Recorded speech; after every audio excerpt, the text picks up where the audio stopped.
meditation of our hearts be acceptable in your sight, O Lord, my rock and my redeemer. Please be seated. This morning and for the next 2 weeks, our Old Testament reading is drawn from the book of Job, which happens to be one of my very favorite books in the Bible. After 8 o'clock, I heard from several people who said it was their very least favorite book, so we'll see how this conversation goes. I'm going to preach on Job for the next couple weeks, largely because it asks some of the questions that I think get at the very heart of our faith. Our reading this morning is drawn from the first 2 chapters, which really lays out all of the action in the book of Job. It tells the basic story. We're told that there was a man named Job. He lives in the east. He's not a Jew. He's not a member of the nation of Israel. He lives further to the east. And we're told that he is a blameless and upright man. He is righteous in the eyes of the Lord. And the Lord has blessed him richly, really just overloaded him with blessings. He has 7 sons and 3 daughters. He has 7,000 sheep and 3,000 camels. He has 500 yoke of oxen and 500 donkeys. And he's got a whole army of servants to care for all of that. His children apparently don't have to work because they spend their time going from one of their houses to the next, having long feasts. And after those feasts, Job will offer burnt offerings just in case they might have thought an impure thought or inadvertently done something wrong that might have angered God. Job has got his bases covered. And then the scene shifts to the heavenly council chamber, and we see God and all of God's counselors, including Satan, around. Now, this isn't Satan as we come to know Satan later in the Bible. This isn't Satan with horns and a pitchfork and a tail living in hell. This is while Satan is still in heaven. And Satan's job is sort of to keep God honest. Satan asks questions of God when he thinks that maybe God hasn't looked at a situation in a complete way. He challenges God. Really, Satan means the accuser. That's what his name means. And so God sees Satan standing there with the rest of his counselors, and he asks him what he's been doing. And Satan says, I've been walking here and there on the face of the earth. And God says, what do you think of my servant Job? Isn't he a great guy? Always does the right thing. He's blameless. He prays. He's just a really terrific guy. And Satan kind of snorts and says, yeah, of course he's a terrific guy. You have given him every blessing. Who wouldn't be grateful in that situation? Who wouldn't live a good life? You've given him children. You've given him great riches and wealth. Everything is going his way. Satan goes on to say, take that away from him. Take everything that you've given him away, and he will curse you to your face. And God says, okay, fine. Do whatever you want to Job. Just don't harm him. And then this series of calamities befalls Job and his family.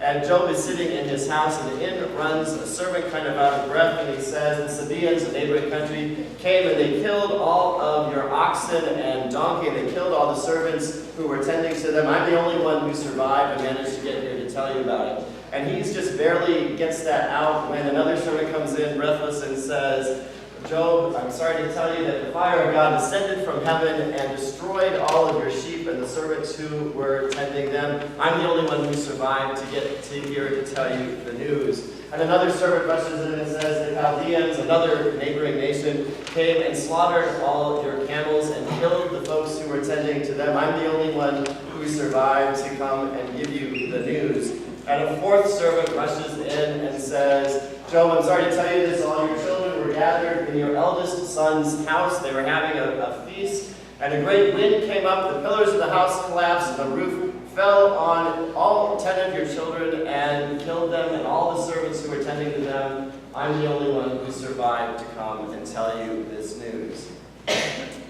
Job gets up, and he shaves his head, and he tears his robe, signs of great grief. And he sits down and he says, the Lord giveth, and the Lord taketh away. Blessed be the name of the Lord.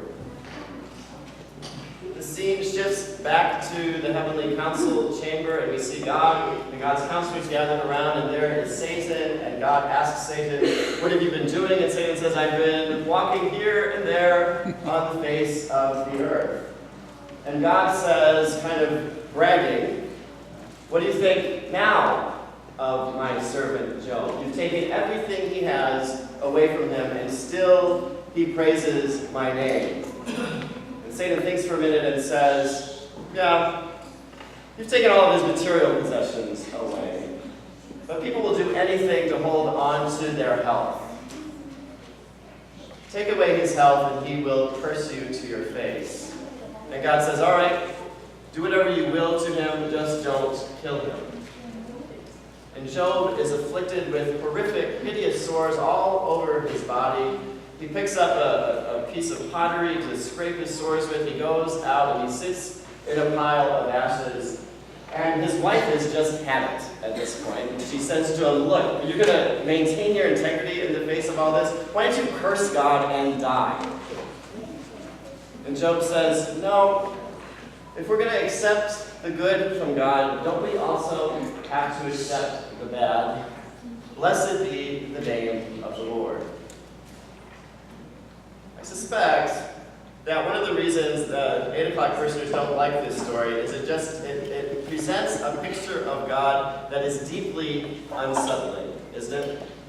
A picture of God just deciding on a whim to make someone suffer, to test them, to prove a point. Someone after 8 o'clock told me a joke that presents an even less appealing view of God, which I'll share with you.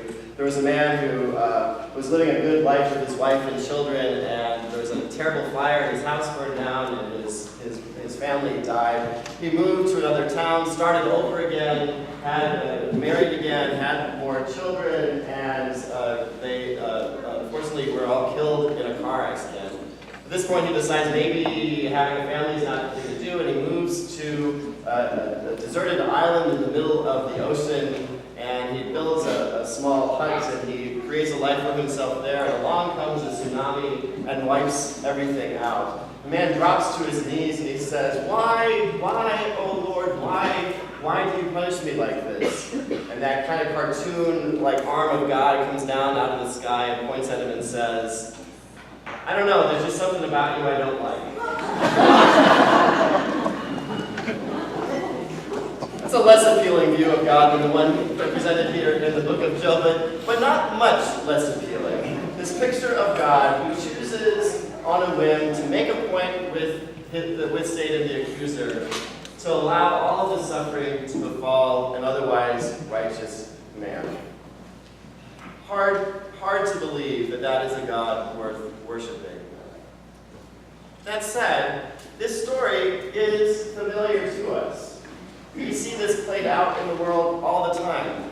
A week ago, there were people living their lives on the island in Indonesia, on the beach, with family and with buildings and restaurants and homes. And in the blink of an eye, an earthquake comes, a tsunami comes along, wipes it all out, and in an almost, it's tragic but almost comic way, then a volcano erupts. Everything that could possibly go wrong on that little island has gone wrong. And why? Why is that allowed to happen? We see it in our own lives, in our personal lives. Things are going along pretty well. We've had ups and downs, but on the most part, we feel pretty blessed. We're driving down the street, we get sideswiped by another car. We're going along through life, feeling maybe a little ill. We go to the doctor and receive a medical diagnosis that is horrible. We're going along through life pretty well, and a loved one dies suddenly, or becomes sick with a terrible illness. And we ask why. Why does this happen? What have we done to deserve this? We look at Job and the tragedy that befalls him, and part of us that we're maybe not so proud of doesn't really mind it so much. Because after all, this guy had everything. Just everything going for him. We really don't mind seeing him brought down a rung or two. Maybe he doesn't deserve everything that's been heaped on him. But could he possibly have been so good as to deserve all of that? And we all know people like this, maybe in our own lives, maybe you can think of folks, celebrities, etc., who just seem to have everything going for them, and part of us can't help but ask, why isn't everything good being given to them? Why don't I get a little bit of that in my own life? So we don't really mind seeing Job brought down a little bit. If there is any good news in this very disturbing story, I think it is in Job's response, which I have seen time and time again. Job's response in the face of losing everything he has, in the face of even losing his health, Job's response is to continue to bless God's name. His faith is challenged, but it is not taken away. And I have seen this over and over again in hospital rooms with families whose loved one is suffering. Their faith does not go away. In fact, their faith is deepened. They find out things about themselves. They find strength and courage they didn't realize they had.